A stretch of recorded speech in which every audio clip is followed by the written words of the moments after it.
Bom dia, amigos do Sofá Vermelho. Esse é o nosso primeiro vídeo oficial sobre as benditas reflexões das quais eu falei na minha apresentação aqui no primeiro vídeo do Sofá Vermelho. Tenho muito medo do cidadão de bem.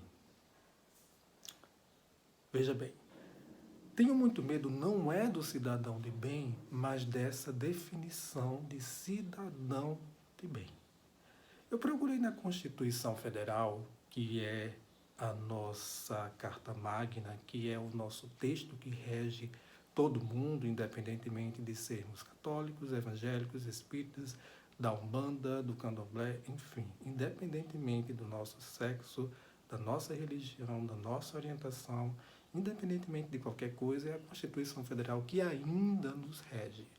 E segundo ela, cidadão e não cidadão de bem, cidadão é a pessoa física, natural, nacional, nata ou naturalizada, no pleno exercício dos seus direitos políticos. É um conceito bem objetivo e que abrange o maior número de pessoas possíveis que moram nesse país, que são naturalizadas ou são natas daqui.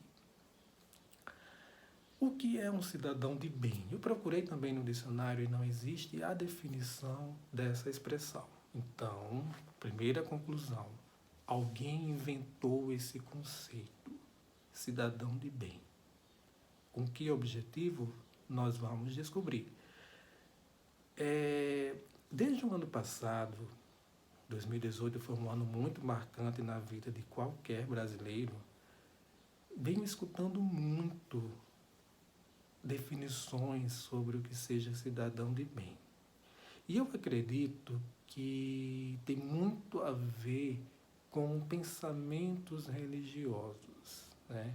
Então, dentro dessa ótica, eu creio que cidadão de bem tem muito a ver com o lugar de fala, tem muito a ver de onde você está falando. Por exemplo, um católico apostólico romano provavelmente vai definir um cidadão de bem como alguém que vai à igreja todos os domingos, que se confessa, que toma a hóstia. O evangélico provavelmente vai falar que um cidadão de bem é alguém que vai ao culto também todos os domingos, que segue as orientações dos seus pastores, enfim. Um espírita, do mesmo jeito, vai provavelmente enxergar o cidadão de bem como alguém que vai às casas espíritas, que toma o passe, enfim. O que tem a ver o que tem em comum esses três conceitos? É que cada um deles exclui uma enorme quantidade de pessoas, né? Seja para o católico, o evangélico e o espírita e os outros fiéis não vão ser cidadãos de bem. Assim como para o espírita, católicos, evangélicos e outros adeptos também não vão ser cidadãos de bem. Isso não de uma forma definitiva, mas dentro do que a gente consegue imaginar que possa existir na cabeça dessas pessoas. Por quê? A conceituação de cidadão de bem é uma coisa muito subjetiva. Vamos lá. A segunda conclusão, portanto, é que a definição cidadão de bem não inclui, e sim exclui, uma enorme quantidade de pessoas. Vamos seguindo. Quando você conceitua cidadão de bem, que você exclui uma enorme quantidade de pessoas, você tem um objetivo com isso, qual seja trazer uma determinada categoria e colocar acima de qualquer suspeita. Veja bem, quando eu crio uma definição de cidadão de bem, onde poucas pessoas estão incluídas em detrimento de uma enorme quantidade de pessoas que estão excluídas, que estão fora dessa conceituação, o meu objetivo é dominar, é colocar uma categoria acima de qualquer suspeita. Terceira conclusão, parece que a conceituação, a definição de cidadão de bem serve muito mais para colocar uma determinada categoria de pessoas numa bolha de moralismo que as defenda de qualquer suspeita, que as mantenha sempre no topo da razão, embora elas façam qualquer coisa. Por exemplo, alguém matou, mas é um cidadão de bem. Alguém estuprou, fulano estuprou cicrana, mas ele é um cidadão de bem.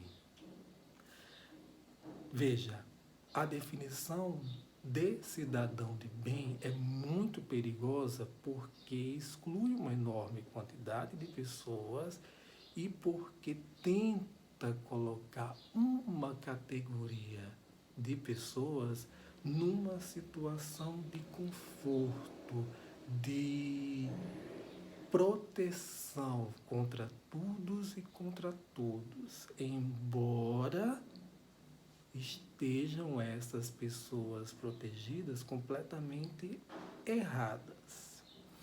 Daí eu creio que seja muito mais seguro a gente não definir o que seja um cidadão de bem, mas definir o que não seja um cidadão de bem.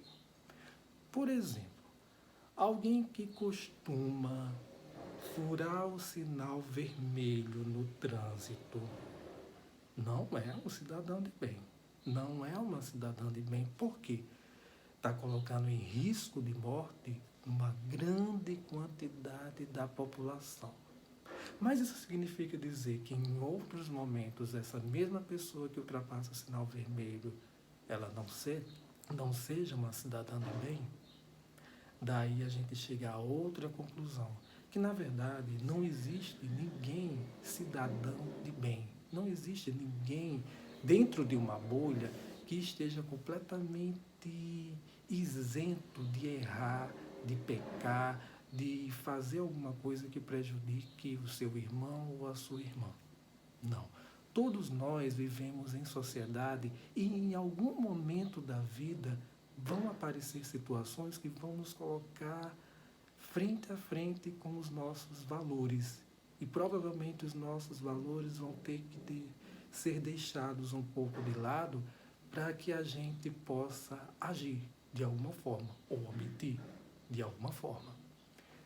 Outra conclusão, que não existe cidadão de bem. Existe, na verdade, um grande esforço das pessoas de quererem atingir essa definição de cidadão de bem, né?